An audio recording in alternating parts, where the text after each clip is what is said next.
Pada kesempatan kali ini, saya Katarina Herwanti dari SMA Negeri 1 Salatiga akan memaparkan refleksi intisari pemikiran Ki Hajar Dewantoro tentang pendidikan.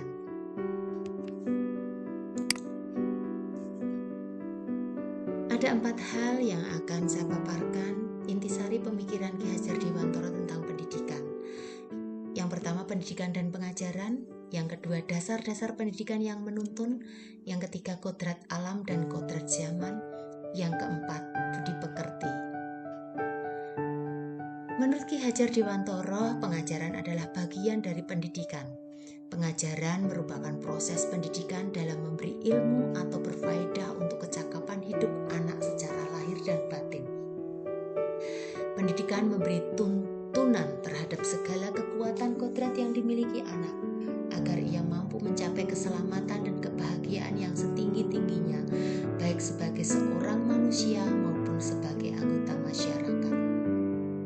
Pendidikan adalah tempat persemaian benih-benih kebudayaan dalam masyarakat.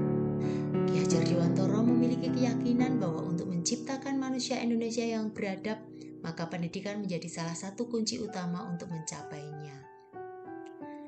Yang kedua, dasar-dasar pendidikan yang menuntun.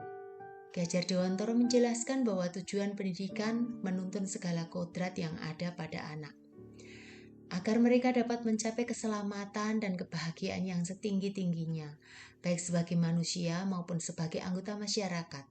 Oleh sebab itu, pendidik hanya dapat menuntun tumbuh atau hidupnya kekuatan kodrat yang ada pada anak, agar mereka dapat memperbaiki lakunya dan tumbuh kekuatan kodrat anak. Dalam proses menuntun anak diberi kebebasan, namun pendidik sebagai pamong dalam memberi tuntunan dan arahan agar anak tidak kehilangan arah dan membahayakan dirinya. Seorang pamong dapat memberikan tuntunan agar anak dapat menemukan kemerdekaannya dalam belajar. Anak juga secara sadar memahami bahwa kemerdekaan dirinya juga mempengaruhi kemerdekaan anak lain. Pendidikan bertujuan untuk menuntun, memfasilitasi, membantu anak untuk menebalkan garis samar-samar agar dapat memperbaiki lakunya untuk menjadi manusia seutuhnya. Anak bukan kertas kosong yang bisa digambar sesuai keinginan orang dewasa, namun tugas orang dewasa hanya menebalkan garis samar-samar yang sudah ada secara kodrat di dalam anak. Yang ketiga, kodrat alam dan kodrat zaman. Dasar pendidikan anak berhubungan dengan kodrat alam dan kodrat zaman. Kodrat alam berkaitan dengan sifat dan bentuk lingkungan di mana anak berada, sedangkan kodrat zaman berkaitan dengan isi dan irama. Ki Hajar Dewantoro mengelaborasi pendidikan terkait kodrat alam dan kodrat zaman ini. Dalam melakukan pembaharuan yang terpadu, hendaknya selalu diingat bahwa segala kepentingan anak, baik mengenai hidup diri pribadinya maupun hidup kemasyarakatannya, jangan sampai meninggalkan segala kepentingan yang berhubungan dengan kodrat keadaan, baik pada alam maupun zaman. Dalam perspektif global, Ki Hajar Dewantoro mengingatkan bahwa pengaruh dari luar tetap harus disaring dengan tetap mengutamakan kearifan lokal, sosial, budaya Indonesia. Isi dan irama yang dimaksudkan oleh Ki Hajar Dewantoro adalah muatan atau konten pengetahuan yang diadopsi sejatinya tidak bertentangan dengan nilai-nilai kemanusiaan dan konteks sosial budaya yang ada di Indonesia. Yang terakhir, budi pekerti. Menurut Ki Hajar Dewantoro, budi pekerti atau watak atau karakter merupakan perpaduan antara gerak, pikiran, perasaan, dan kehendak atau kemauan sehingga menimbulkan tenaga. Budi pekerti juga dapat diartikan sebagai perpaduan antara cipta atau kognitif, karsa atau afektif, sehingga menciptakan karya atau psikomotor.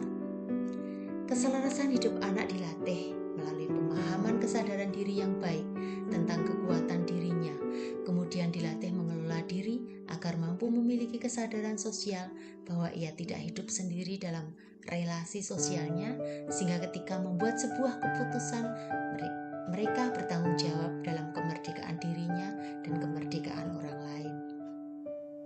Bagaimana saya memandang diri saya sebagai pembelajar dan murid sebagai pembelajar jika dikaitkan dengan pemikiran Ki Hajar Dewantoro ini?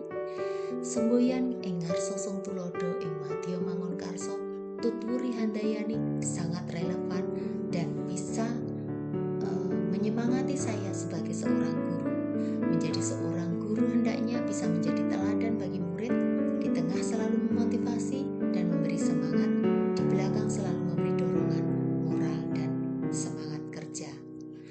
Demikian refleksi saya tentang filosofi Ki Hajar Dewantara, semoga bermanfaat. Terima kasih.